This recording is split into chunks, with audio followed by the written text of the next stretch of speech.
नमस्कार मित्रों, स्वागत है आपका मेरे YouTube channel novels in audio dot Gaurav में। मित्रों, आप सुन रहे हैं टूटे पंख उपन्यास का दूसरा भाग। आज भारत को बच्चों सहित चाय पर आना था। आरती को प्रातः से ही उस समय की प्रतीक्षा थी। आज वह अपनी वृद्धा माँ के साथ घर को ठीक ढंग से सजा रही थी। चाय के लिए अच्छी अच्छी चीज़ें बनवा रही थी। आज मिस्टर भारत प्रथम बार उसके यहाँ आ रहे थे। वह कई बार अपने घर को ध्यानपूर्वक देखती। यह छोटा सा मकान भारत की विशाल कोठी के सम्मुख कितना तुच्छ था। वह सोचने लगी, भारत उसे मामूली घर में रहते देखकर क्या सोचेगा कि वह मामूली घर की लड़की है और केवल अपनी कल्पना के सहारे जीवन व्यतीत करती है। पर सत्य को छिपाने से लाभ भी क्या। और इसमें संदेह नहीं कि वह भी कभी बहुत धनी थे, परंतु सिर से पुरुष का साया उठ जाने से उनका सहारा जाता रहा और उनके घर की दशा बिगड़ गई। यदि वे विद्या प्राप्त करके नौकरी ना करती तो उनका जीवन नरक बन जाता। आरती आज विचित्र बातें सोच रही थी। ऐसी बातें उसके मस्तिष्क में कभी ना आई थीं। जिस दिन से उसने भारत को देखा था, उसी दिन से जाने क्यों उसके मन में रह रहकर यह अनुभव होता था कि वह भारत के समीप होती जा रही है। कहीं किसी दिन वह उसकी ज़िंदगी में ना चली जाए और ये अलग अलग राही जीवन यात्रा में साथ ना चल पड़े। और इसी विचार से वह कांप उठी। वह क्या सोच रही है? उसने तो जीवन भर ब्याह नहीं करना, और यह बात उसने नौकरी लेते समय कंपनी को लिखकर भी दे दी थी। ब्याह के एकदम बाद उसे नौकरी छोड़नी पड़ेगी। वह अलग घर बसाकर अपने सुख के लिए माँ का सहारा नहीं छीन सकती थी। अपने स्वार्थ के लिए माँ का जीवन मिटा नहीं सकती। वह पागलों की भांति व्यर्थ की क्या सोच रही है। यह सोचते ही उसे स्वतः ही हंसी आ गई। आरती अकारण ही हंसने लगी। सहसा वह झेंपकर मौन हो गई। सामने अनिल, अनीता और उसकी गवर्नेंस खड़ी थीं। उसने झट उठकर दोनों बच्चों को बाहों में भर लिया। आसपास नजर दौड़ाने पर भारत को ना पाकर उसने व्याकुलतापूर्वक पूछा, डैडी कहाँ हैं? वे नहीं आए, अनीता ने मुस्कुराकर कहा। अनीता के इस उत्तर से उसके मन को एक चोट सी लगी। उसे बड़ी निराशा हुई। उसके उदास मुख को निहारते गवर्नेंस बोली, साहब किसी जरूरी काम से गए हैं, कहते थे 9 बजे बच्चों को लेने आऊँगा। आरती को यूँ लगा मानो आशा के खिलते फूलों पर एकाएक पाला पड़ गया हो। वह गुमसुम बैठी ये सोचती रही कि यह हुआ क्यों कर, पर बच्चों की उपस्थिति से उसे सुध दिला दी। वह उनको भीतर ले गई। उसने दोनों बच्चों का परिचय माँ से कराया। माँ ने जब भारत के ना आने का सुना तो उसे भी निराशा हुई, किंतु आरती के मन की दशा जानते हुए उसने और कुछ न कहा और बच्चों को लेकर बातों में लग गई। अनीता एवं अनिल ने उन पर प्रश्नों की बौछार कर दोनों जब बातों से निपटे तो दीदी का घर घूम घूम कर देखा। फिर खिलौनों की अलमारी के लिए वे पागल हो उठे। चाय पीने के पश्चात रात के खाने तक आरती उनका मन बहलाती रही, पर उसका मन लगाने वाला ना आया था। 9 बजने को अभी आधा घंटा बाकी था। आरती के मन में एकाएक विचार कौंधा, क्यों ना वह भी भारत को निराश कर दे। कदाचित वहां उसको ना पाकर वह रात भर सोए नहीं। इसी भांति वह दूसरे की दशा जान लेगा, परंतु वे आरती के लिए बेचैन रहेंगे ही क्यों। यदि उन्हें उससे तनिक भी लगाव होगा तो वह सांझ को दौड़े आते। वह सोच रही थी और एक विचार दूसरे को दबा देता था। एकाएक वह माँ के पास जाकर बोली, माँ मैं जरा स्मृति के लिए जा रही हूँ। क्यों? उसे 2 दिन से ज्वर आ रहा है। मैं पूछने भी नहीं गई, किंतु भारत आ रहा होगा। उनका क्या भरोसा माँ। हाँ, बच्चों को खाना खिला देना। यदि वे आ गया तो कहना विवशता थी, मैं देर से लौटूंगी, वे बच्चों को ले जा सकते हैं। माँ उसका यह अनोखा बर्ताव जांच भी न पाई थी कि आरती तेजी से बाहर चली गई। क्रोध के साथ साथ उसके मन में एक हल्की सी प्रसन्नता भी थी कि वह निराश होकर लौटेगा और उसके हृदय पर भी एक चोट लगेगी। इसी विचार से खोई हुई वह सीढ़ियां उतर गई। वह अभी बाहर पांव भी न रख पाई थी कि एक मोटर उनके मकान के आगे रुकी। भारत मोटर से निकलकर उनके सामने आ खड़ा हुआ। यह इतना अकस्मात हुआ कि वह सोच न पाई और बुद्ध बनी खड़ी रह गई। आरती, भारत ने पुकारा।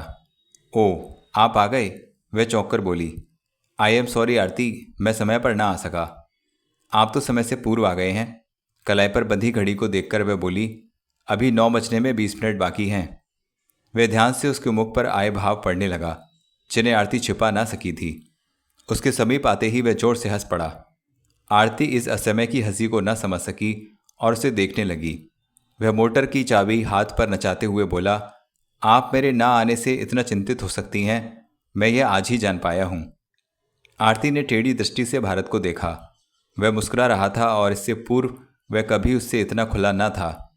वह भी सोच ही रही थी कि उसने पूछा, कहीं जाने का विचार है क्या? जी नहीं, यूं ही आपको राह देखते निकली थी। तो चलिए, हम आ गए हैं। आरती अंधेरे में सीढ़ियों पर चढ़ने लगी। भारत भी उसके साथ था। आज उसके अंधेरे में तनिक भय लग रहा था। वह सोच रही थी कि भारत नशे में होने के कारण कहीं कोई अनुचित बर्ताव ना कर बैठे, किंतु उसका भय व्यर्थ था। वह शीघ्र ऊपर चढ़ गई। उजाले में उसके मन को ढाढ़स मिला। भारत भी बिना झिझक के भीतर आ गया। बच्चे डैडी को आता देखकर शोर मचाते डैडी को पुकारने लगे। माँ हल्ला सुनकर रसोई घर से बाहर आ गई। भारत से आरती ने माँ का परिचय करवाया और भारत ने माँ को दोनों हाथ जोड़कर प्रणाम किया। उधर उधर की बातें हुईं। माँ को भारत के साथ खुलकर बातें करते देख आरती के मन में गुदगुदाहट सी होने लगी। भारत के आने से पूर्व माँ के सामने उसने उसकी प्रशंसा के पुल बांध रखे थे। वह जानना चाहती थी कि उसकी बातों का माँ पर क्या प्रभाव हो रहा है। खाना खाते हुए उन्हें लगभग 11 बज गए। भारत ने जाने की आज्ञा मांगी। आरती की माँ ने उसको विदा किया और उससे फिर कभी बच्चों के संग आने की प्रार्थना की। अनिल व अनीता सो चुके थे, इसलिए उन्हें उठाकर ले जाना पड़ा। अनिल आरती की गोद में था। भारत ने अनिल को आरती की गोद से लेना चाहा और इससे दोनों के शरीर छू गए। दोनों झेप से गए। छोड़िए, आप क्यों कष्ट कर रही हैं? भारत ने कहा। कष्ट कैसा? आरती ने अनिल को उठा सीढ़ियों से उतरना प्रारंभ कर दिया। फिर बोली, आपको इन अंधेरी सीढ़ियों के उतरने का अभ्यास भी तो नहीं? यदि पांव फिसल गया तो? 2-4 बार आने से स्वयं ही अभ्यास हो जाएगा। पर आप इसमें बत्ती क्यों नहीं लगवा लेती? कई बार लगवाई है, किंतु मोहल्ले के नटखट बच्चे बल्ब उतार कर ले जाते हैं। ओह, तब तो अंधेरा ही भला। भारत ने मोटर का द्वार खोला और अनिल को आरती से ले लिया। एक बार फिर उसका हाथ आरती के नर्म वक्ष से छू गया और वह रोमांचित हो उठा। आरती के हृदय की धड़कन भी इतनी तेज हो गई कि वह उसे सुन सकता था। दोनों की दृष्टि एक साथ मिली। दोनों की आंखों में अलौकिक उन्माद था। बच्चों को पिछली सीट पर लेटाकर रात के धुंधले उजाले में वह आरती के सामने खड़ा हो गया और बोला, धन्यवाद, अति धन्यवाद। धन्यवाद तो मुझे कहना चाहिए। मैं सचमुच आपकी आभारी हूँ। आप क्यों? आप हमारे यहाँ जो आए, इस तुच्छ कुटिया में। ओह, यह कुटिया उन महलों से कई गुना बढ़कर है। यहाँ विशाल हृदय तो है, और फिर आप मुझे लज्जित करती हैं। क्यों? यह फॉर्मेलिटी करके? नहीं तो। अच्छा, अब फिर कब आइएगा? जब आप बुलाएं। भारत के ओठों पर चंचल मुस्कुराहट थी। आरती भी मुस्कुरा पड़ी और क्षणभर मौन रहकर बोली, अवकाश हो तो रोज आ जाया कीजिए, और हाँ, आप अपना आना मत भूलिएगा। यह कहकर भारत ने मोटर स्टार्ट की। दोनों के हाथ अनायास एक दूसरे की ओर बढ़े। भारत ने आरती के कोमल हाथ को धीरे से दबाया और गुड नाइट कहकर गाड़ी चला दी। जब तक गाड़ी आंखों से ओझल ना हो गई, आरती टकटकी बांधे ऊपर देखती रही और फिर धीरे धीरे सीढ़ियाँ चढ़ने लगी। आज वह अति प्रसन्न थी। उसके मन में स्वयं ही संगीत फूटने लगा और वह गुनगुनाती हुई तेजी से सीढ़ियाँ चढ़ गई। कपड़े बदलते हुए उसे अपने आप से ही लज्जा आने लगी। माँ अपने बिस्तर पर लेटी बेटी को छुपी दृष्टि से देख रही थी। जब आरती बत्ती बुझाकर चुपचाप लेट गई तो उसने पूछा, आरती? हूँ माँ। नींद आ गई क्या? नहीं तो। मैंने सोचा शायद तुम सो गई हो। चले गए तुम्हारे मिस्टर भारत? हाँ माँ। माँ के तुम्हारे शब्द पर उसे लाज सी आई। वह सोचने लगी, माँ ने इस शब्द का प्रयोग क्यों किया। फिर कुछ देर के लिए मौन हो गई, जिसे दोबारा माँ की आवाज़ ने भंग किया। आरती? क्यों माँ? उसने करवट लेकर अंधेरे में माँ की ओर देखा। कैसे आदमी है ये मिस्टर भारत? माँ का यह प्रश्न सुनकर आरती चौंक गई और फिर क्षण भर रुककर धीरे से बोली, खानदानी हैं, पैसे वाले हैं, इज्जत है, रहा मन का, सो इसका कोई क्या कह सकता है। मन के बुरे नहीं, माँ ने कहा। यह तुमने क्यों कर जाना? उसने झट पूछा। अनुभवों से कह रही हूँ बेटा, जग देखा है। रुपया है, इज्जत है, घर बार भी ठाट का बताती हो, सूरज शक्ल भी अच्छी है, आयु भी अधिक नहीं, फिर वह ब्याह क्यों नहीं कर लेता? मैं क्या जानूं? वह सिर को तकिए पर रखते हुए बोली। कभी उसके मन को खोजकर देखा है? हाँ माँ, बच्चों के होते वह ब्याह दूसरा न करेंगे, यह उनका निश्चय है। क्या यह संभव नहीं कि तुम उसका यह निश्चय बदल दो? मैं समझी नहीं। वह सिर उठाकर माँ को देखने लगी। मैं सोच रही थी कि किसी प्रकार तुम ही उनके मन में घर कर लो, उसे अपना लो। माँ, आरती ने यूँ अनुभव किया जैसे उसका पूरा शरीर पिघल रहा हो। हाँ आरती, यदि वह मान जाए तो मैं इसे अपना परम सौभाग्य समझूंगी। तुम्हारा जीवन संवर जाएगा। माँ, यह तुम सोच रही हो, वह कहते कहते रुक गई। माँ ने उठकर टेबल लैंप जला लिया और आरती के पास आकर बैठ गई। धीरे धीरे बेटी के सिर पर स्नेह से हाथ फेरते हुए बोली, बेटी, मैं तुम्हारा ही सुख चाहती हूँ। इससे बढ़कर मेरे लिए जीवन में कुछ नहीं। मानती हूँ उसकी पत्नी मर चुकी है, वह 2 बच्चों का बाप है, किंतु इससे क्या होता है? उसमें किसी बात का अभाव तो नहीं, और फिर वह तुझे भी अच्छा लगता है। बच्चों में भी तेरा मोह मैं देख चुकी हूँ। आरती ने कोई उत्तर न दिया। वह स्तब्ध सी माँ की आंखों में झुककर देखने लगी। उसके श्वेत बाल और धसी हुई आंखें बता रही थीं कि उसने कितना जग देखा है, इसके पीछे कितना अनुभव है। कुछ देर बाद माँ को एकाग्र देखने के बाद उसने पूछा, माँ, ये तुमने कैसे जाना कि वह मुझे अच्छे लगते हैं? तुम्हारा एक दूसरे को देखना, वह निष्दिन का मिलना जुलना, बच्चों से इतना प्यार, क्या ये सब प्रेम के साक्षी नहीं? आरती ने लाज से तकिए में अपना सिर छुपा लिया। माँ उसके और निकट हो गई और बोली, बेटी, मेरी बात का कोई दूसरा अर्थ ना निकालना। मन में एक विचार उठा तो तुमसे कह दिया। इस जग में मेरा है ही कौन जिससे मन की बात करूं? दिन रात यही सोचती हूं कि मरने से पहले तुम्हें दुल्हन बना कर देख जाऊं।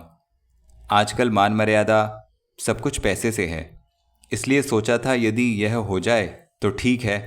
हो सकता है मैं उसे ठीक ना समझती हूँ। 2 घंटों में आखिर कोई किसी को क्या समझ सकता है? माँ, वह हड़बड़ाकर उठी और बोली, वह भले हों या बुरे, तुम तो जानती हो मैं ब्याह नहीं कर सकती। हाँ जानती हूँ, इसलिए कि नौकरी के लिए तुमने लिख कर दिया है। नहीं, बात यह है कि तुम्हारी बेटी क्या किसी से कम है? 2-4 साल ठहर जाओ, ढेरों रुपए जमा करूंगी, ठाठ से रहूंगी और तुम्हारे लिए मोटर गाड़ी भी ले दूंगी। पगली, उसने मुस्कुराकर कहा, मैं मोटर का क्या करूंगी? तू सुख से रहेगी तो मैं भी निश्चिंत रह सकूंगी। परंतु माँ, मैं तो कोई ऐसा निश्चय नहीं रखती। अच्छा सो जा, न जाने क्या विचार आया कि तुम्हें परेशान कर बैठी। माँ अपने बिस्तर पर जा लेटी और बत्ती बंद कर दी। आरती को अनुभव हुआ कि उसका हृदय तीव्र गति से धड़क रहा है। उसके विचार सागर में कई कल्पनाएं उठती, कुछ सुंदर, कुछ भयानक। वह सोचने लगी, उसकी माँ ने सच ही कहा था। उसकी माँ अनुभवी थी और उसका कहना था कि जीवन के लिए धन बहुत आवश्यक है। यदि धन के साथ साथ अपनी रुचि का व्यक्ति भी हो तो सोने पर सुहागा। उसका मन अपना भी कुछ दिनों से भारत के विचारों में डूबा रहता है। जितना वह उससे दूर जाती है वह उतना समीप आता जा रहा है। और क्या ऐसा संभव नहीं कि एक दिन प्रेम में वह अपना निश्चय बदल दे और उसे अपना ले? इस विचार से उसके शरीर में सिहरन सी उठी। उसने आंखें बंद कर ली। वह सोने का प्रयत्न करने लगी, पर जिन पलकों में कोई आन समाया हो वहां नींद कहाँ? नींद तो कोसों दूर थी। आरती को भारत से मिले आज 1 सप्ताह हो चुका था। वह उससे अधिक मेलजोल ना बढ़ाना चाहती थी, क्योंकि इससे खतरा था। वह यह ना चाहती थी कि उसे भावनाओं के सामने अपने लक्ष्य को बदलना पड़े, अथवा उसके प्रेम में डूबकर भारत अपने निश्चय से डामाडोल हो जाए। वह जानती थी कि कितना ही संभल कर क्यों न चले, पर यदि कहीं पुरुष को जरा भूल से भी ढील मिली तो वे कर्तव्य भूलकर दीवाने हो जाते हैं। इन दिनों भारत के 2-4 टेलीफोन भी आए, पर आरती ने टाल दिया। भारत ने स्वयं मिलने का प्रयत्न किया, किंतु असफल रहा। एक बार तो वह उसके घर भी आ धमका, पर आरती ने झूठ कहला दिया कि वह घर पर नहीं है। उसके चले जाने के बाद माँ ने आरती से मेलजोल बंद करने का कारण पूछा तो आरती ने कहा, यूं ही सोचा अनजानों में मेलजोल कहीं धोखा न दे दे। मैंने सोचा कि मेरी बातों का बुरा मान गई। माँ को कुछ सांत्वना मिली। नहीं माँ, बुरा तो नहीं माना, पर उसकी परीक्षा ले रही हूँ। परीक्षा? वह चकित सी बोली। हाँ माँ, सदा मैं उसके पीछे घूमा करती थी। अब देखूंगी कि वह मेरे लिए कितना आते हैं। बेटी, ना मिलने से कभी मन नहीं परखे जाते। किसी को तड़पाने से अपना ही मन तड़पता है। स्वयं अपने पर विश्वास रखो, कोई कुछ नहीं बिगाड़ सकता। आरती के दफ्तर जाने का समय हो गया था। माँ की किसी बात का उत्तर ना दे वह चुपचाप सीढ़ियाँ उतर गई, परंतु बाहर आते ही सामने मोटर में बैठा भारत दिखाई दिया। वह घबराकर ठिठक गई। भारत सिगरेट सुलगा रहा था। उसने पलटते ही दृष्टि मिली तो उसने गंभीरतापूर्वक भारत को देखा। वह धीरे धीरे चलकर भारत के समीप आ खड़ी हुई। आरती, भारत ने पुकारा। आप यहाँ पर क्या कर रहे हैं? आरती ने धीरे से पूछा। आपकी प्रतीक्षा। मैं तो आप घर पर न थी, इसलिए प्रतीक्षा कर रहा था। बात यह थी कि आप मुझसे मिलना नहीं चाहती थीं। भारत जी, बूढ़ी माँ से झूठ बुलवाने से आप स्वयं ही कह सकती थीं मैं घर पर नहीं हूँ, भारत ने मुस्कुराकर कहा। आरती ने लजाकर दृष्टि झुका ली।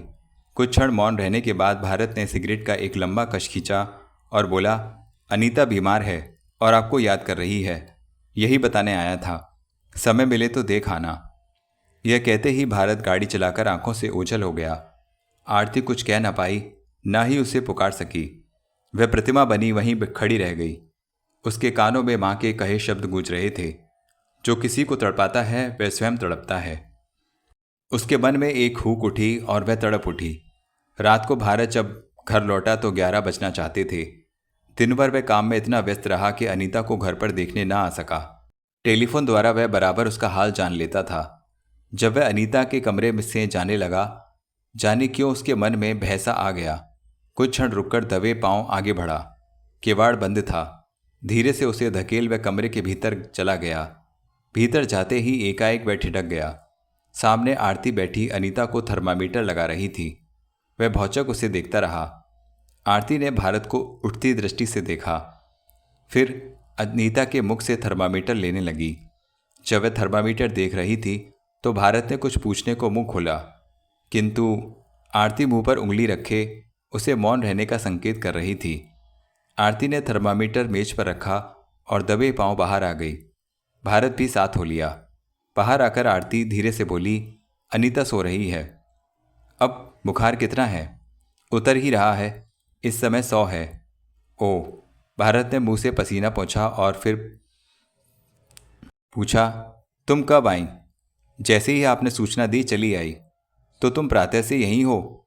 फिर कुछ ठहरकर वह बोला, अब 11 बजे हैं, जरा जल्दी चली जाती। कैसे चली जाती? आप तो अभी आए हैं। जब मालूम है कि बच्ची बीमार है, आपको तो सुध ही नहीं। उसकी बात सुन वह कांप गया। फिर संभलते हुए बोला, गवर्नेंस जो थी, अनीता के लिए आप और गवर्नेंस एक ही हैं क्या? आरती, वह बौखलाया और धीरे धीरे ड्राइंग रूम में आ गया।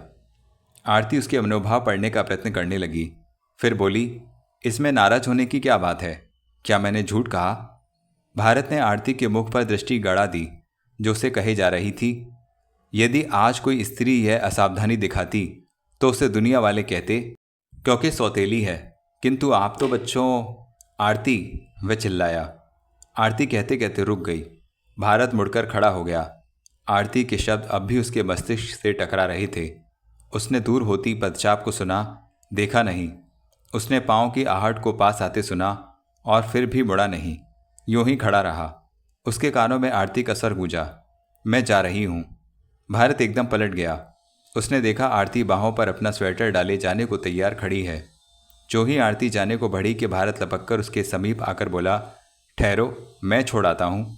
धन्यवाद, मैं स्वयं चली जाऊंगी। रात काफ़ी हो चली है, ऐसे में अकेले जाना। मैं तो इसकी आदी हूँ, आप चिंता ना करें। इतना कहकर नमस्कार करते हुए आरती तेजी से चली गई। वह बाहर के फाटक तक उसके साथ आया और आरती को सुनसान सड़क पर अकेले जाते देखता रहा। उसके साथ जाने का साहस ना पड़ा। वह देर तक वहीं खड़ा रहा। जब चौक में जाकर आरती ने टैक्सी ले ली तो वह लौट आया। पल भर के लिए वह बच्चों के कमरे के बाहर रुका और भीतर झांककर देखने लगा।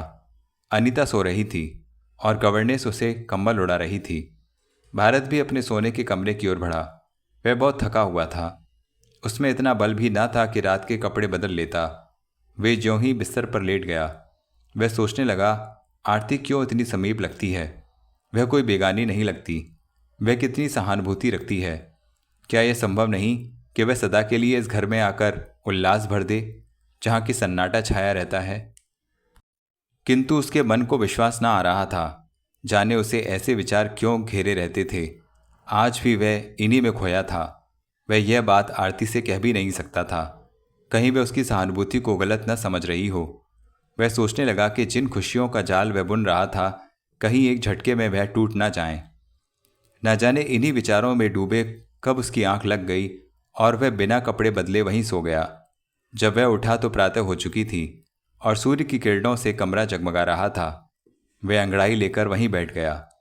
अभी वह भली प्रकार संभला भी ना था कि किसी ने हाथ बढ़ाकर चाय का प्याला आगे किया। चाय। वह इस स्वर में चौंक पड़ा और चाय देने वाले से आंखें चार करते भौचक्का रह गया। वह असलम था, जो पास की कुर्सी पर बैठा चाय पी रहा था। रात बहुत देर से लौटे हो? मुस्कुराकर असलम ने पूछा। नहीं तो, वह झेपकर चाय का प्याला थामते पूछने लगा। तुम कब आए असलम? लगभग आधे घंटे से इंतजार कर रहा हूं। चाय को देखकर रह न सका। ओ, भारत ने एक लंबा सांस लिया।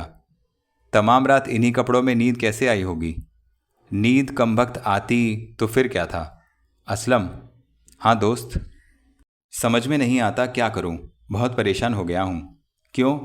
अनीता को आज 2 दिन से बुखार है। ओह, डॉक्टर क्या कहता है? शायद फ्लू है। एक गवर्नेंस भी रखी है, पर बच्चे फिर भी घर में सूना अनुभव करते हैं। तो एक काम करो, असलम बोला। क्या? ब्याह कर लो। असलम। वह तिलमिला गया और कुछ कहते कहते रुक गया। सोचो तो सही, तुम्हारी वीरान जिंदगी में रौनक आ जाएगी और बच्चों को प्यार से माँ मिल जाएगी। यह तुम कह रहे हो? हाँ भैया, जैसे जेल में तड़पती भाभी को मैं नहीं देख सकता, ऐसे ही तुम्हारी प्यासी जवानी को भी नहीं देख सकता। क्या भरोसा है कि कोई दूसरी स्त्री इन बच्चों को ममता दे सके? हाँ, यह तो ठीक है, कोई अन्य इनको प्यार दे या ना दे, परंतु तुमने पहले तो कभी इतनी हमदर्दी नहीं दिखलाई थी, अब क्यों? भारत कहते कहते रुक गया। उसने असलम के गंभीर शरीर को देखा और पूछा, क्या बात है असलम? मैं भाभी के बारे में डॉक्टर से मिला हूँ। क्या कहता है डॉक्टर? दायां फेफड़ा गल चुका है। तब दवा मदद कर सकती है, पर इलाज नहीं। भाभी की जिंदगी का कोई भरोसा नहीं। उसकी बात सुन भारत सोचने लगा कि असलम फिर बोला, उसकी ज़िंदगी का भरोसा नहीं और उसके 7 साल और हैं। सोचता हूँ तुम्हारी जवानी को दीमक क्यों आए। और रास्ता भी तो नहीं दोस्त, एक ही रास्ता है, शादी। अतीत को भूल जाओ और अपनी 4 दिन की जिंदगी को खुशियों में डुबो दो। भारत ने एक बार गौर से असलम को देखा कि ये शब्द वही कह रहा था। उसे विश्वास न आ रहा था। आज से पहले असलम ने कभी उससे यूं न कहा था, फिर एकाएक उसमें यह परिवर्तन क्यों? कुछ क्षण के मौन के पश्चात भारत ने पूछा, बच्चों का क्या होगा? अल्लाह बेहतर ही करेगा, और अगर इनकी नई माँ ने इनके साथ अच्छा सलूक ना किया तो इन्हें अपने घर में ले जाऊंगा और जान से ज़्यादा प्यार रखूंगा। तुम भरोसा रखो। नहीं दोस्त, ऐसा मुमकिन नहीं। मैं यह रहस्य अपनी ज़िंदगी में कैसे छुपाऊंगा कि इनकी माँ जीवित है? कौन कहता है कि तुम राज को छुपाओ? अपना जीवन सुखी बनाने के लिए मैं बच्चों का जीवन कैसे नष्ट कर दूं? तो फिर मेरी एक बात सुनो। क्या? तुम इस राज को छिपा ही रहने दो, यह कभी जाहिर ना होगा। कह नहीं सकता। हाँ, प्रयत्न करूंगा, परंतु इन बातों को जेल में जाकर ना बताना। भारत, तुम शादी कर लो। जानते हो यह किसका परामर्श है? नहीं तो कमला भाभी का। यह उसी की इल्तजा है। यह कहकर असलम चला तो गया, परंतु भारत के लिए एक उलझन छोड़ गया। उसने एक अनहोनी बात सुन ली थी। कमला ने उससे सहानुभूति जताई थी, उसका भला सोच रही थी। वही कमला जो उसके जीवन की बैरिन थी। कहीं उसके विनाश की यह नई योजना तो नहीं? वह बड़ी देर तक सोचता रहा। एक कल्पना के बाद दूसरी। एकाएक उसके मस्तिष्क में छायापट पर आरती की छवि लहराने लगी। आरती ही उसे वास्तविक शांति दे सकती है। वह विचारों के इस झुरमुट को लिए बच्चों के कमरे की ओर चला गया। हवाई जहाज ने जैसे ही उड़ान ली, आरती की ओठों पर हल्की सी मुस्कान फैल गई। उसने अपनी सहेली साधना को देखा, जो उस हवाई जहाज की होस्टेस थी। आरती आज इस जहाज पर यात्री बनकर बंबई जा रही थी, जहां से उसे अपनी एक सखी के ब्याह में सम्मिलित होने के लिए पूना जाना था। जो ही वह साधना का हाथ छुड़ाकर अपनी सीट की ओर बढ़ी, साधना ने उसे वहीं बैठ जाने का संकेत किया। जहाज अभी ऊंचा ना उठा था। आरती फिर से बैठ गई और बैग में से छोटा आईना निकालकर अपना मुख देखने लगी। फिर उसने लिपस्टिक की डिबिया निकाली और एक हल्की सी तह अपने ओठों पर लगा ली। आईने में अपने ताज़ा गुलाब की पंखुड़ियों के से ओठ देखकर उसके गालों पर भी इसी रंग की रेखा दौड़ने लगी। उसने आईना फिर बैग में बंद कर दिया। तुम ओठों पर लिपस्टिक लगाती हो? मैं आज जान पाई, साधना ने मुस्कुराकर पूछा। अच्छा, तुम क्या समझती थी? आरती ने चंचल भाव से कहा। ओठों की रंगत ही ऐसा है।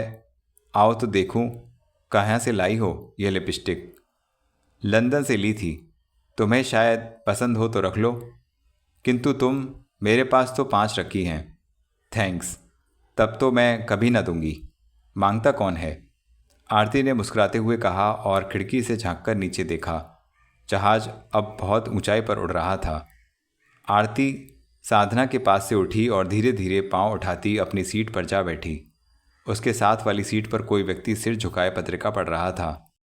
आरती ने सरसरी दृष्टि से उसे देखा और फिर दूसरे यात्रियों को देखने लगी। अचानक उसने फिर ध्यानपूर्वक साथ बैठे व्यक्ति को देखा और झट उसके मुंह से निकला, आप? भारत ने भी गर्दन फिराकर आरती की ओर देखा और आश्चर्य से उसे देखता रह गया। और आज ड्यूटी पर हैं क्या? उसने पूछा। नहीं, एक यात्री। कहाँ जा रही हैं? बम्बई, और फिर वहाँ से पूना। घूमने? नहीं, एक सखी के ब्याह पर। और आप? बम्बई तक किसी रात के लिए आया था।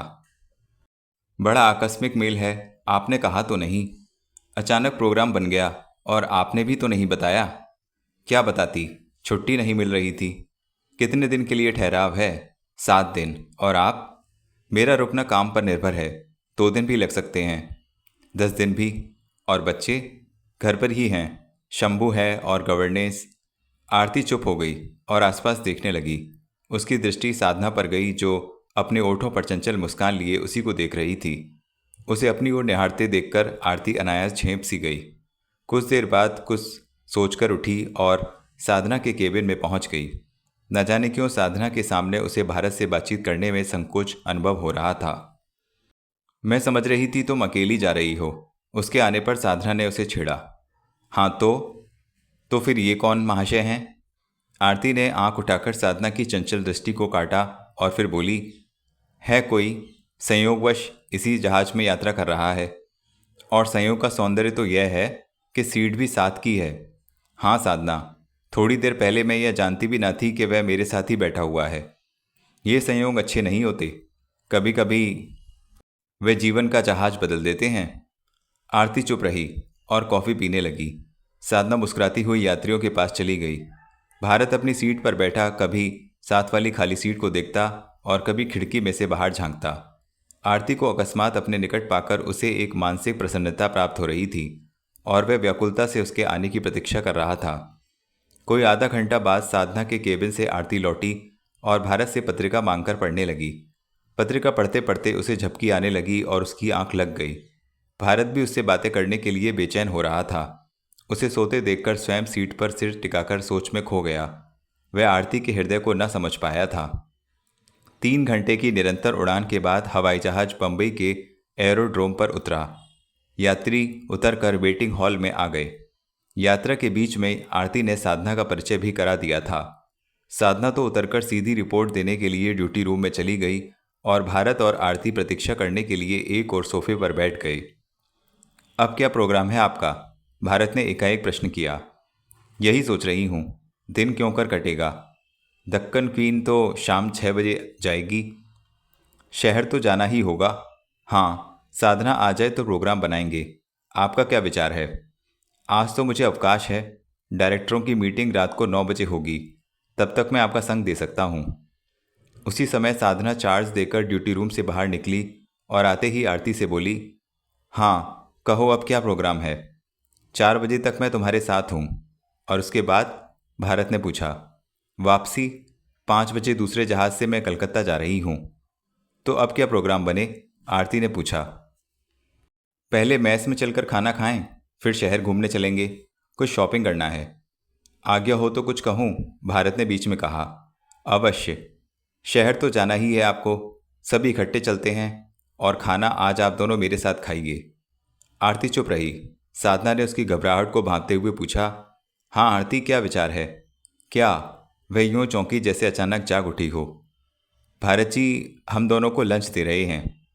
खाना ही तो है, कहीं खा लें। तो चलिए, भारत ने आरती का बैग उठाकर उसे देते हुए कहा। स्टाफ कार तो आधा घंटे तक जाएगी, साधना बोली। उसकी क्या आवश्यकता है, बाहर अपनी गाड़ी खड़ी है, भारत ने कहा और अटैची लेकर खड़ा हुआ। साधना और आरती ने एक दूसरे को देखा और चुपचाप बाहर आ गईं। बाहर भारत की कंपनी की कार खड़ी थी। दोनों सखियां पिछली सीट पर और भारत अगली सीट पर बैठ गया। पहले तो आरती कुछ घबरा रही थी, किंतु जब बातों का तांता बंध गया तो उसे यूं अनुभव होने लगा मानो वे तीनों एक ही परिवार के हों। भारत के लिए होटल एयरलाइंस में कमरा रिजर्व था। कुछ ही देर में तीनों वहां पहुंच गए। खाने के पश्चात बाजार में घूमने का प्रोग्राम बना। साधना ने अपने लिए 2 साड़ियां लीं जिनकी पसंद आरती की थी। आरती को स्वयं अपने लिए एक श्वेत साड़ी बहुत भाई, किंतु मूल्य अधिक होने के कारण वह चुप हो गई। भारत आरती के स्वभाव से भली प्रकार परिचित था और वह व्यर्थ व्यय न करना चाहती थी। उसने दुकानदार से भाव पूछा। 300 रुपये, दुकानदार ने कहा। ले लीजिए ना, भारत ने आरती को देखते हुए कहा। नहीं, मेरे बजट के बाहर है। बजट की चिंता ना कीजिए, मेरी ओर से ले लीजिए। क्यों? उसने झट से कहा। भारत छिपकर रह गया और बोला, पैसों की बात थी ना, अभी मैं चुकाए देता हूँ, फिर मुझे दे दीजिएगा। No thank you. 4 बजे साधना उनसे अलग हो गई। भारत तथा आरती होटल में लौट आए। आरती के साड़ी ना खरीदने से भारत के मन को चोट सी लगी थी और वह गंभीर दिखाई देता था। वह बात आरती से छिपी न थी, किंतु वह विवश थी। वह उसका यह ऋण न लेना चाहती थी। वेटर आया और चाय की ट्रे मेज पर लगा गया। आरती और भारत दोनों अपनी अपनी कल्पना में खो गए। भारत ने मौन को तोड़ा। देखिए, चाय ठंडी हो रही है। आरती मौन रही और ट्रे को अपनी ओर खींचकर चाय बनाने लगी। भारत आराम कुर्सी से उठकर उसके सामने आ बैठा। दोनों के बीच में यह मौन कुछ विचित्र सा लग रहा था। किसी की समझ में ना आ रहा था कि यह खिंचाव कैसे समाप्त हो। आखिर भारत ने पूछा, यह गुमसुम सी क्या सोच रही हो? आपके विषय में, उसने धीरे से कहा। क्या? एक बात पूछनी है आपसे। कहिए, यह साधना कैसी लड़की है? साधना कैसी लड़की है? भारत ने उसकी बात ना समझते हुए उसका प्रश्न दोहराया। फिर कहा, भली है। इस पर आरती हंसने लगी। भारत उसकी हंसी से लज्जित होकर चुप हो गया। आरती बोली, मैं यही बैठी सोच रही थी। क्या? क्यों ना साधना को आपके साथ ब्याह करने को सहमत कर लूं? क्या? भारत कांप गया और उसके हाथ से चाय का प्याला गिरते गिरते बचा। इस घबराहट में गर्म चाय छलककर उसके सूट पर गिर पड़ी। आरती ने झट प्याला उसके हाथ से थाम लिया और रूमाल से उसके कोट के कॉलर पर गिरी चाय साफ करने लगी। ऐसा करते समय भारत ने उसकी कोमल उंगलियां देखी जो उसके बहुत पास थीं। उसने सहसा उसका हाथ थाम लिया। आरती ने दृष्टि झुकाकर अपना हाथ छुड़ाने का व्यर्थ प्रयत्न किया। आरती, भारत ने भावावेश में उसे पुकारा। जी, कांपते ओठों से उसने कहा। आप दिन रात मेरे बारे में इतना सोचती हैं? कभी कभी। साधना को मैं एक अरसे से जानती हूँ। सच पूछिए तो मैं उसी की सहायता से जॉब ले सकी हूँ। उसने भी एक बार यह सुंदर सपना देखा था, किंतु भाग्य ने साथ न दिया। कैसा सपना? ब्याह का, सुंदर छोटा सा घर बसाने का, किंतु ब्याह के कुछ महीनों बाद ही बेचारी का पति चल बसा। भारत ने आरती का हाथ छोड़ दिया और उसे चकित हो देखने लगा और बोला, तो क्या साधना विधवा है? उसका पति हमारी कंपनी में ही पायलट था। एयर क्रैश में मारा गया। इसी से साधना को यह नौकरी मिली है। ओह, कितना अन्याय किया भाग्य ने बेचारी के साथ। इसलिए तो कहती हूँ, यदि ऐसा हो जाए तो दोनों के जीवन संवर जाएं। आप इस बात का मुझ पर भरोसा रखिए, वह बच्चों को प्राणों से अधिक प्रिय रखेगी। भारत चुपचाप सुनता रहा। यह बात करते हुए वह आरती के अंतर की भावना का अनुमान लगाने का प्रयत्न कर रहा था। उसकी आंखों में झांकते हुए वह बोला, उस पर तो भरोसा है, पर मेरा विश्वास उसे आप कैसे दिलाएंगी? आपको मैं जो जानती हूँ, आपके मन के कितने अच्छे हैं। धन है, सब सुविधाएं हैं, सुख है, बस अभाव एक है। क्या? जीवन अतृप्त है, इसी अभाव की तृप्ति का साधन कर रही हूँ, यही कहूँगी उससे भी। बस। और क्या? आरती, वह उसके बिल्कुल समीप आते हुए बोला, क्या यह संभव नहीं कि जिसे मेरे अतृप्त जीवन के साधन ढूंढने की चिंता है, वह स्वयं ही मेरी तृप्ति क्यों न बन जाए? साधना के स्थान पर क्या? भारत जी। आरती मुंह फेरकर मेज के सहारे खड़ी हो गई। भारत उठकर उसके पीछे आ गया। बोला, यदि ऐसा हो जाए तो मेरे अंधेरे जीवन में जगमगाहट बढ़ जाए। आरती दृष्टि झुकाए मौन बैठी रही। उसका हृदय जोर से धड़कने लगा और वह पसीने से भीग गई। उसे भारत के साथ अकेले में डर लगने लगा था। 5 बज रहे हैं, कहीं देर ना हो जाए, आरती ने घड़ी देखते हुए कहा। तो क्या मेरी बात अधूरी रह जाएगी? अभी गाड़ी का टिकट भी लेना है, चलिए, वह मन ही मन कांपते हुए बोली। टिकट मैंने मंगवाने एक आदमी भेजा है, वह ला ही रहा होगा, कहीं भूल ना जाए, मालूम कीजिए। आरती। आरती चुपचाप पलटकर भारत को देखने लगी। वह प्रार्थना भरी दृष्टि से उसे देख रहा था। कुछ देर आरती यूं ही उसे देखती रही, फिर बाजार से लाई गई वस्तुएं समेटकर बैग में रखने लगी। भारत एकदम गंभीर हो गया और बोला, चलिए, कहीं गाड़ी ना छूट जाए। यह कहता हुआ वह कमरे से बाहर चला आया। आरती क्षणभर उसे जाते देखकर ठिठक सी गई और फिर बैग बंद करके बाहर आ गई। भारत होटल के बाहर मोटर में बैठा उसकी प्रतीक्षा कर रहा था। जेब से पूना का टिकट निकालकर उसने भारती को दिया और ड्राइवर को रेलवे स्टेशन चलने को कहा। आरती ने टिकट पर्स में रख लिया और टिकट पर लिखे दाम भारत को देने लगी। भारत ने एक कठोर दृष्टि उसके हाथ में रखे पैसों पर और फिर मुख पर डाली। कुछ क्षण वह उसे यूं ही दिखता रहा और फिर उसके हाथ से पैसे लेकर बोला, थैंक यू। मोटर सड़कों को पार करती तीव्र गति से चली जा रही थी। दोनों मौन थे। आरती अपने मनोभाव छिपाने के लिए बाहर की ओर देख रही थी। भारत मुंह फेरकर सिगरेट पीने लगा। वह अपनी वेदना को धुएं में उड़ाने का प्रयत्न कर रहा था। गाड़ी चलने में केवल 10 मिनट बाकी थे। प्रथम दर्जे में बैठी आरती किसी गहरी सोच में खो गई। भारत प्लेटफॉर्म पर खड़ा सिगरेट पर सिगरेट फूके जा रहा था। दोनों ने बीच में कोई भी बात ना की थी।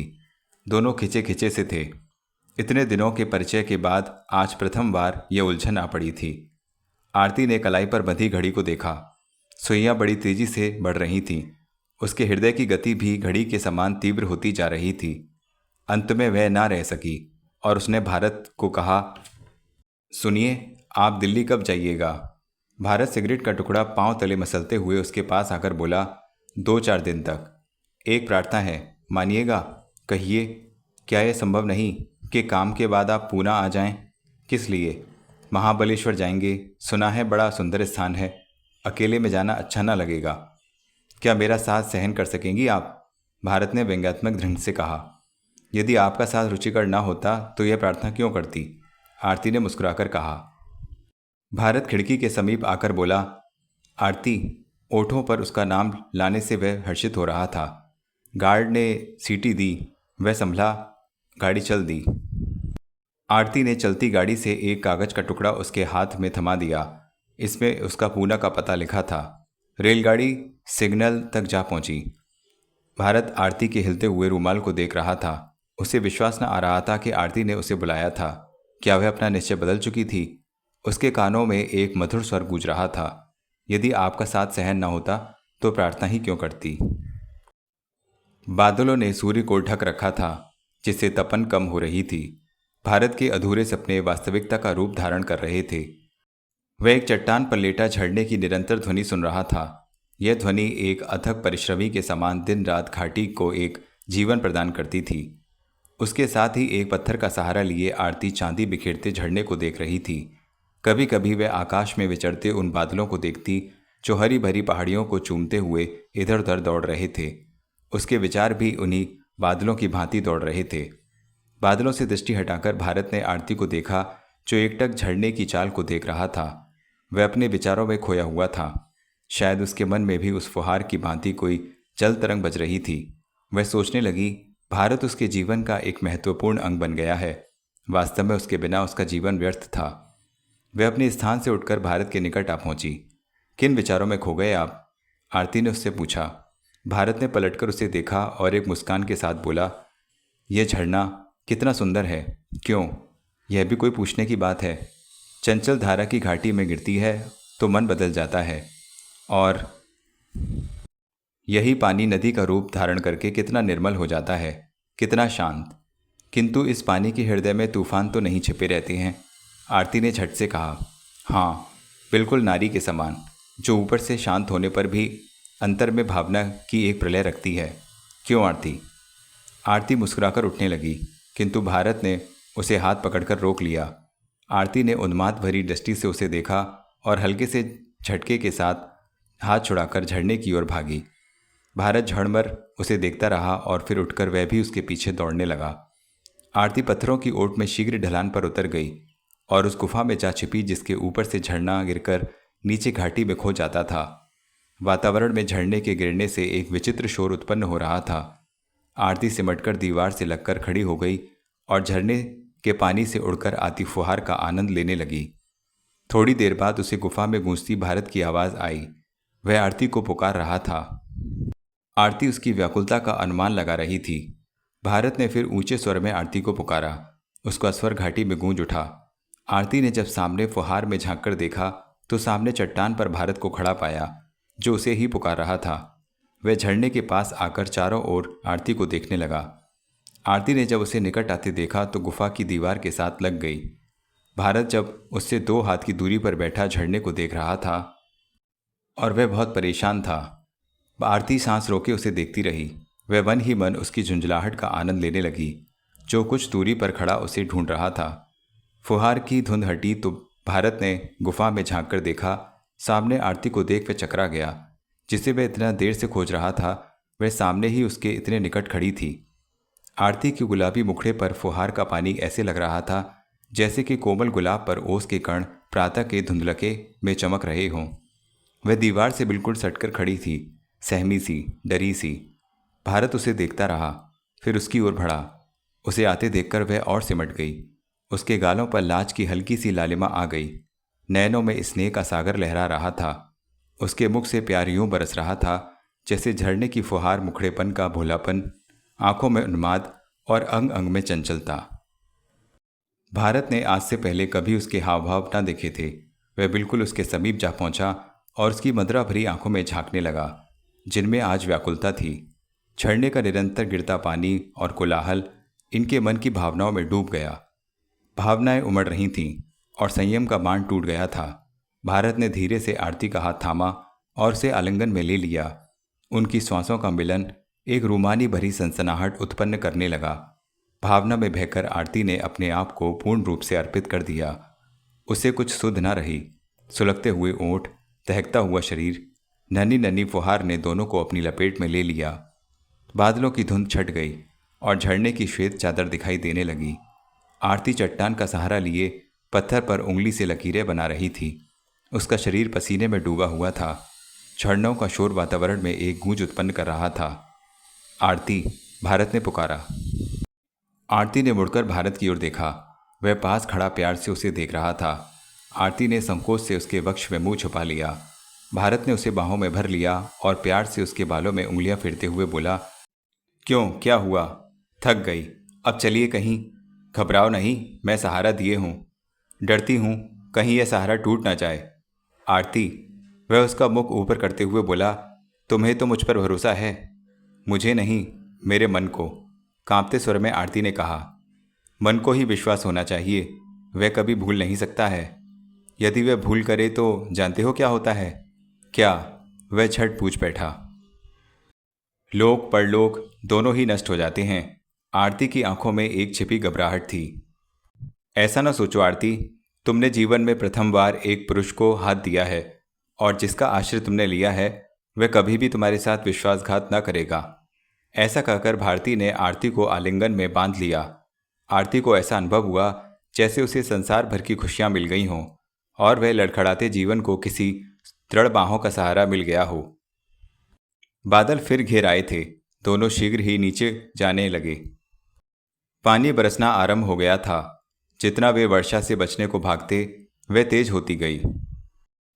पानी की तेज बौछार ने उन्हें मोटर तक पहुंचने से पूर्व ही भिगो दिया। मोटर में बैठकर उन्होंने घाटी से देखा जो दूर तक बादलों से घिरी थी और पानी की तेज बौछार में दूर तक कुछ दिखाई न देता था। वर्षा के शोर में केवल झरने के गिरने की ध्वनि सुनाई दे रही थी। जब वे रेस्ट हाउस में पहुंचे तो वर्षा थम चुकी थी, पर वातावरण में अभी भी भीगापन था। घने बादल अब भी छाए हुए थे, जिनके कारण दोपहर सांझ बनी हुई थी। जो ही आरती ने कमरे में पांव रखा, भारत ने भड़कर बत्ती जला दी। आरती को भीगे कपड़ों में जाड़ा लग रहा था। भारत उसे कपड़े बदलने को कहकर अपने कमरे में चला गया। भारत कपड़े बदलकर जब आरती के कमरे में लौटा तो वह कंबल ओढ़े बिस्तर में लेटी हुई थी। उसके गीले बाल तकिए पर फैले हुए थे। आरती को छींकते देख भारत बोला, ठंड लग गई है क्या? डरती हूँ कहीं ज्वर ना आ जाए। भारत ने उसके शरीर को छुआ। हल्का सा ज्वर था। वह झट से अपने कमरे में गया और अटैची केस उठा लाया। आरती उसे देखते जा रही थी। भारत ने अटैची में से ब्रांडी निकाली तो वह पूछ बैठी, यह क्या है? थोड़ी सी ले लो, जाड़ा अभी भाग जाएगा। आप जानते हैं कि मैं इसे छूना भी पसंद नहीं करती। इसमें बुराई ही क्या है? यह तो दवाई है। आप भी क्या इसे प्रतिदिन जाड़ा भगाने के लिए लेते हैं? हाँ, मेरी कुछ बात ही और है, लड़खड़ाते स्वर में उसने कहा। क्या? कभी कभार जब मन में तूफान उठे, उसे शांति देने के लिए यूँ ले लेता हूँ। मेरे आने के पश्चात भी क्या इसकी आवश्यकता रहेगी? तुम समीप हुई तो परेशानी कैसी? 2 पल मौन रहकर भारत ने कहा, तो बंद कर दीजिए कार्क। आरती ने बोतल की ओर संकेत करते हुए कहा, किंतु तुम थोड़ी सी दवा समझकर। ओह, आप मेरे पास होंगे तो बीमारी स्वयं भाग जाएगी। भारत ने बोतल का कार्क बंद कर दिया और उसे अटैची में रखने लगा। रखते रखते जाने उसे क्या विचार आया, उसने खिड़की के पास जाकर बोतल बाहर गड्ढे में फेंक दी। आरती हड़बड़ा कर उठी। यह क्या? आरती ने पूछा। अब इसकी आवश्यकता ना पड़ेगी, किंतु इसे नष्ट करने से क्या लाभ? गले से नीचे उतारो या गड्ढे में डालो, बात तो एक ही है। लाभ तो कहीं भी न था। आरती मुस्कुरा दी और भारत की अटैची बंद करने लगी। एकाएक उसकी दृष्टि उसके अटैची में पड़े एक बंद पैकेट पर पड़ी। उसे छूते हुए वह बोली, यह क्या है? भारत लपक कर पास आते बोला, ओह, मैं तो भूल ही गया था, तुम्हारे लिए लाया था। उसने पैकेट खोलते हुए कहा। क्या है? साड़ी। भारत ने साड़ी खोलकर दिखाते हुए कहा। आरती ने ध्यानपूर्वक देखा। वह साड़ी वही थी जिसे वह बजट न होने के कारण पसंद करके छोड़ आई थी। इसी साड़ी के लिए वह भारत से इनकार कर चुकी थी और अब वह उससे कुछ कहने का साहस न कर पाई। मुस्कुराती दृष्टि से उसने भारत को देखा और अपनी उंगलियां उस साड़ी पर फेरने लगी। अब तो इसे न ठुकराओगी? भारत ने उससे पूछा। आरती ने साड़ी को अपने कंधे पर फैलाते हुए पूछा, कैसी लगती हूँ? तुम या साड़ी? दोनों ही, आरती ने चंचलता से कहा। बहुत आकर्षक। इसे उपहार समझूं अथवा आपका स्मृति चिन्ह? वह स्वयं अपने मन से पूछ लो। वह तो कुछ और ही कहता है। क्या? एक व्यक्ति का वचन, लाज का आंचल, जिसमें आपका असीम प्यार समेट लूं। आरती, हाँ भारत जी, मैं उस दिन की प्रतीक्षा करूंगा। और मैं भी। कहिए, कब तक बुलवाइएगा अपने घर? जब तुम चाहो, मैं तो तैयार हूँ। ले चलिए। अपने दोनों हाथ आरती ने भारत के हाथों में दे दिए। भारत ने उसके इस चंचल भाव को देखा और उसे अपने समीप खींच लिया। धीरे से उससे बोला, शीघ्र ही तैयार हो जाओ, खाने के बाद ही चल पड़ेंगे। कहाँ? बम्बई रात का प्लेन जो पकड़ना है। ओह, तो आप चलिए, खाने का ऑर्डर दीजिए, मैं अभी तैयार होकर आती हूँ। भारती ने आरती का हाथ छोड़ दिया और प्यार भरी दृष्टि उस पर डालता शीघ्र ही बाहर चला गया। आरती ने एक दृष्टि जाते हुए भारत पर डाली और फिर साड़ी पर, जिसमें किसी का अथाह प्रेम छिपा था।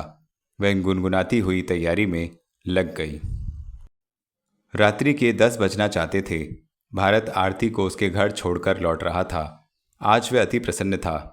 उसे यूँ लगा जैसे उसके अधूरे जीवन में एकाएक पूर्णता आ गई हो। उसकी अतृप्त आत्मा की प्यास बुझ गई। उसे अब वे दृश्य आंखों के सामने घूमते दिखाई दिए जिसमें वह कुछ दिन खोया रहा था। वह आरती का भोला सा मुखड़ा, गुलाबी गाल, नर्म ओठ और उसका असीम प्यार। उसके मस्तिष्क में अब तक बहते झरने की चांदी सी तारें झिलमिला रही थीं और उसमें था केवल आरती का प्रतिबिंब। टैक्सी को छोड़ भारत घर के भीतर गया। बच्चों के कमरे में अंधेरा था। शायद वे सो चुके थे। रसोई घर में शंभू अभी तक काम कर रहा था। भारत ने ड्राइंग रूम की बत्ती जलानी आवश्यक न समझी और उसको लांघता अपने कमरे में चला गया।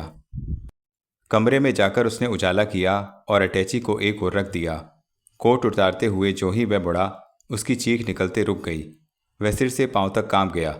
सामने धरती पर कोई बैठा था। उसे ऐसा अनुभव हुआ मानो उसे 1000 बिच्छुओं ने एक साथ डंक मारा हो।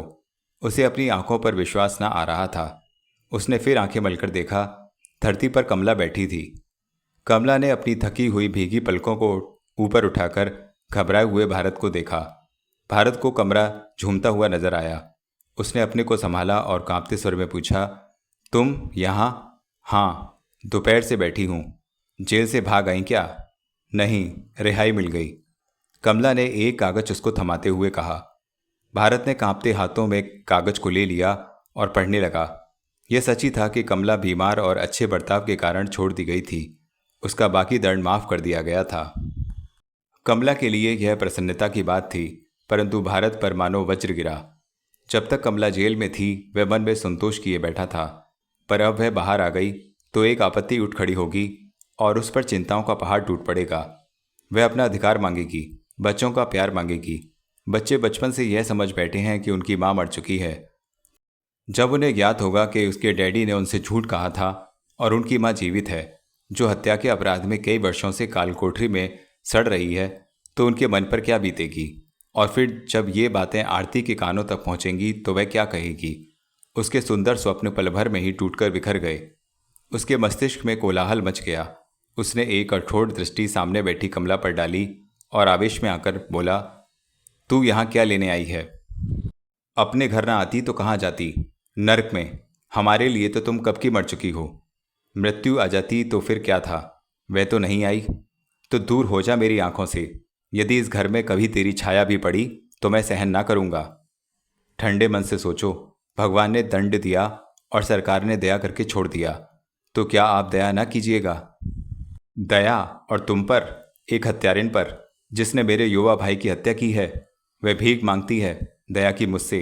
डायन, हट जाओ मेरी आंखों के सामने से, भारत ने क्रोध में उससे कहा। एक ममता की मारी पर दया कीजिए। खबरदार, जो बच्चों का नाम मुंह पर लाई, उनके लिए तो मर चुकी हो। तू उनकी मां नहीं, डायन है। चली जा यहां से। वह क्रोध में कांपने लगा। कमला उठ खड़ी हुई और हाथ बांधे भारत के सामने आ गई। उसकी आंखों में छमाछम आंसू बरस रहे थे। वह बोली, आप तो जानते हैं कि मैं अधिक जी ना सकूंगी। इतना कहते हुए वह खांसने लगी। तभी तो कहता हूं, स्वयं तो मरना ही है, दूसरों को अपनी चपेट में क्यों लेना चाहती हो? मेरे लिए ना सही, उन अबोध बालकों के लिए सही, उन पर अपनी काली छाया ना डालो। एक प्रार्थना करूं? क्या है? भारत ने रुखाई से पूछा। क्या ऐसा संभव नहीं कि मुझे इस घर में दासी बनाकर रख लें? नहीं, आप विचार करके तो देखें। मैं मर जाऊंगी पर मुंह पर यह कभी न लाऊंगी मैं उन बच्चों की माँ हूं, केवल सेवा करूंगी। और तो कुछ स्वार्थ नहीं, बस मेरी प्यारी प्यासी ममता की तड़प मिट जाएगी। जब वह यह सब कह चुकी तो भारत ने बढ़कर किवाड़ खोल दिया और दृढ़ स्वर में बोला, अब तुम जा सकती हो। यह मेरा अंतिम निर्णय है। तुम इस घर में नहीं रह सकती। यह कहकर क्रोध से भरा हुआ वह अपने शयन गृह में चला गया। कमरे में अंधेरा था। उसका हाथ उजाला करने को बढ़ा, किंतु वह रुक गया। उसको प्रकाश से डर लग रहा था। असावधानी से अपने शरीर को उसने बिस्तर पर डाल दिया और अंधेरे में आंखें गड़ाए मन की शांति खोजने लगा। एकाएक उसकी दृष्टि खुली खिड़की के बाहर चली गई। उसने देखा कमला फाटक से बाहर जा रही थी। वह शीघ्र ही उठा और बाहर आ गया। धीरे से छिपता हुआ वह फाटक तक आया। जब कमला कोठी से बाहर हो गई तो उसने फाटक बंद कर लिया। जब तक वह उसकी आंखों से ओझल ना हो गई, वह दूर तक उस सुनसान सड़क पर देखता रहा। अपने कमरे में लौटने से पूर्व बच्चों के कमरे में गया। दोनों बच्चे पलंगों पर और गवर्नेंस नीचे फर्श पर सो रही थी। वह दबे पांव उनके समीप गया और उनको कंबल से ढककर अपने कमरे में लौट आया। वह बहुत उद्विग्न था। उसने अलमारी खोलकर गिलास में एक पैग विक्सी डाली। वह अपनी व्याकुलता उसमें डुबो देना चाहता था। उसी क्षण उसके मस्तिष्क में ये शब्द बिजली की भांति कौंध गए, मेरे आने के पश्चात भी इसकी आवश्यकता रहेगी। वह सिहर उठा। उसने एक दृष्टि गिलास पर डाली और फिर चारों ओर देखा। वहाँ कोई ना था। ये शब्द आरती के थे, जो उसके स्मृति पट पर उभर आए। उसके मन में संघर्ष होने लगा, मनो मस्तिष्क का टकराव। मन ने मस्तिष्क पर अपनी छाया डाल दी और मदिरा उसके गले से नीचे उतर गई। आहट सुनकर वह चौंक गया। डर से उसने झट अलमारी बंद कर दी। शंभू तिपाई पर पानी की सुराही रख रहा था। मालिक को देखते ही बोला, छोटे सरकार आप? मैं अभी लौटा हूँ। बच्चे तो परसों से आपकी बाट देख रहे हैं। काम समाप्त ना कर सका सो रुकना ही पड़ा। क्यों, बच्चे कैसे हैं? वह बात बदलते हुए बोला, ठीक हैं परंतु इस नई आया से तंग हैं। क्यों? बात बात में टोकती है, जो मांगते हैं देती नहीं। बाग में खेल रहे हो तो पकड़कर भीतर ले आती है। मुझसे यह अन्याय नहीं देखा जाता। यह अत्याचार नहीं शंभू। हर काम समय पर हो इसलिए वह उन्हें अच्छी बात सिखाती है। अधिक लाड़ प्यार भी अच्छा नहीं होता। यह कहकर भारत मुड़ा और बोतल से एक पैग विस्की का उड़ेला। जो ही उसने पीने का गिलास उठाया उसमें शंभू का प्रतिबिंब दिखाई पड़ा जो पीछे खड़ा था। एक घूंट पीते ही उसने मुड़कर पूछा, काम समाप्त हो गया शंभू? जी सरकार। तो जाओ आराम करो। शंभू कुछ क्षण मौन रहकर फिर बोला, छोटे सरकार क्या बात है शंभू? जी सरकार, बात कुछ ऐसी है, सोचता हूँ कि कैसे कहूँ। भारत ध्यानपूर्वक शंभू को देखता रहा, फिर एक ही सांस में गिलास खाली करते बोला, कमला आई थी? जी सरकार। वह स्तब्ध रह गया और वह चली भी गई। मैंने उसे घर से निकाल दिया है। अब क्या होगा सरकार? सुना है वह छोड़ दी गई है। यही तो मैं सोच रहा हूँ शंभू, इस घर का क्या होगा? मेरी मानिए उसे क्षमा कर दें, वह बच्चों के लिए तड़प रही है। शंभू, भारत क्रोध में चिल्लाया। वह डरकर कांप गया और हाथ जोड़कर रह गया। कुछ क्षण भारत शंभू को देखता रहा, जो नीची दृष्टि किए खड़ा था। फिर उसने पूछा, कब आई थी? 2 बजे सरकार। बच्चों से मिली? जी सरकार। क्या कहा? वह इस बात से तड़प उठा, मालिक मैं तो रसोई घर में था। अनीता व अनिल बाग में खेल रहे थे। आकर उन्हें प्यार करने लगी। मुझे देखते ही अलग हो गई और बच्चे मुझसे कहने लगे, यही कहती थी कि मैं तुम्हारी मौसी हूँ। तुमने क्या कहा? मैंने बात को टाल दिया और आया के साथ उन दोनों को कंपनी बाग में भिजवा दिया। वह आपके कमरे में बैठी आपकी प्रतीक्षा करने लगी। तुमने उसे बाहर क्यों नहीं निकाला? वह मालकिन को कैसे निकाल सकता था छोटे सरकार? शंभू ने मालिक को चिंतित मुद्रा में टहलते देखा। पल भर रुककर वह बाहर चला गया। भारत का मन दुश्चिंताओं से घिर गया। उसे कोई ऐसा साधन ना मिल रहा था, कैसे और क्या करे।